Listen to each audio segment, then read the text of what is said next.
Ninth class. हमने कल exercise 7.1 start की थी, तो आज हम इसका एक दो सम और निकालेंगे। लगभग इसके सारे सम एक जैसे ही हैं, जैसा आपको कल बताया था वैसे ही हैं। तो रैंडमली कोई एक आध सम कर लेते हैं। जैसे सम नंबर 5 है, तो ये सम जब आप ट्राई करोगे तो ये ऐसे ही हैं जैसे आपने फर्स्ट सम किया था, या मैं 5th सम करवाऊँगा, बिल्कुल एग्जैक्ट सेम है। इन्फॉर्मेशन को ध्यान से पढ़ो और सम हो जाएगा।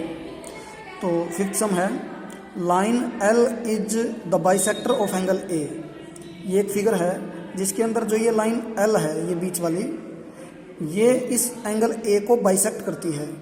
बाइसेक्ट का मतलब होता है बराबर दो हिस्सों में डिवाइड करना, यानी इसमें ये जो ऊपर वाला एंगल है और ये जो नीचे वाला एंगल है, ये दोनों बराबर एंगल हो गए।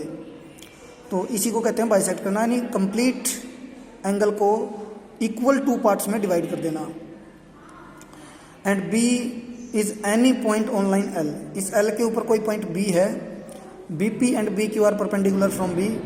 यहाँ पर दो परपेंडिकुलर डाला गए हैं, BP और BQ, यानी ये यहाँ पर 90 का एंगल बनाता है और यहाँ पे भी 90 का एंगल बनाता है। To the arms of A, तो हमें प्रूव करना है triangle APB congruent triangle AQB। APB ये नीचे वाला ट्रायंगल है और AQB ये ऊपर वाला ट्रायंगल है, तो इनको हमने कॉन्ग्रुएंट प्रूव करना है। उसके बाद हमें प्रूव करना है BP इक्वल BQ। अगर हम कॉन्ग्रुएंट प्रूव कर देते हैं तो ये प्रूव करना बिल्कुल आसान है, क्योंकि जो ट्रायंगल कॉन्ग्रुएंट होते हैं उसकी साइडें इक्वल हो जाती हैं। तो ये हम बाय CPCT प्रूव कर देंगे इसको। तो ये देखें, यहाँ पर ये फिगर बनाई है मैंने। तो ये फिगर है, ये लाइन L है जो इस एंगल को बाइसेक्ट करती है। तो पहले तो हमें लिखना है गिवन क्या है, हमें इन्फॉर्मेशन क्या क्या गिवन है और हमें प्रूव क्या करना है।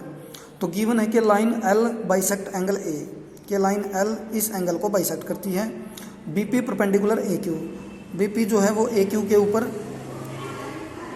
Sorry BP perpendicular AP, BP जो है वो AP के ऊपर परपेंडिकुलर है and BQ perpendicular AQ, BQ AQ line के ऊपर परपेंडिकुलर है। टू प्रूव, ये दो चीज़ें हमें प्रूव करनी है। नीचे वाला ट्रायंगल इस ऊपर वाले ट्रायंगल के कॉन्ग्रुएंट प्रूव करना है और BP और BQ को इक्वल प्रूव करना है। अगर ये दो ट्रायंगल कॉन्ग्रुएंट हो जाते हैं तो ये लाइनें अपने आप ही बाय CPCT इक्वल हो जाएंगी। तो प्रूफ, पहले हम प्रूव करेंगे कि ऊपर वाला एंगल और नीचे वाला एंगल इक्वल है। तो line L bisect angle A जो कि गिवन है। तो जब ये इसको बाइसेक्ट करती है तो नीचे वाला एंगल और ऊपर वाला एंगल इक्वल हो गए। Angle BAP equal angle BAQ। इस एंगल को लिखेंगे BAP और इस ऊपर वाले एंगल को लिखेंगे BAQ। तो ये दोनों एंगल इक्वल हैं and equal half angle A। और ये जो एंगल है ये इस कंप्लीट एंगल का आधा है, तो इसलिए हाफ एंगल A लिखा है। यहाँ पर और यहाँ पर 90 के एंगल हैं, क्योंकि BP जो है AP के ऊपर परपेंडिकुलर है। तो परपेंडिकुलर जहाँ पे होता है वहाँ पे 90 का एंगल बनता है। तो angle BPA 90 degree, angle BQA also 90 degree. अब हम उन ट्रायंगल्स का जिक्र करते हैं जो हमें कॉन्ग्रुएंट प्रूव करने हैं।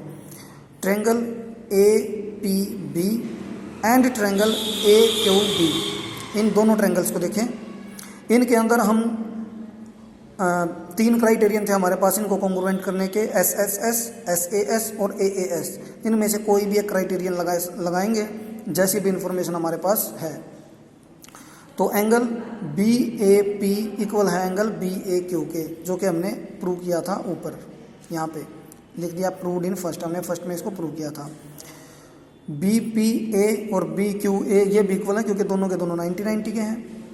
तीसरा जो AB लाइन है वो नीचे वाले ट्रायंगल का भी हिस्सा है और ये ऊपर वाले ट्रायंगल का भी हिस्सा है।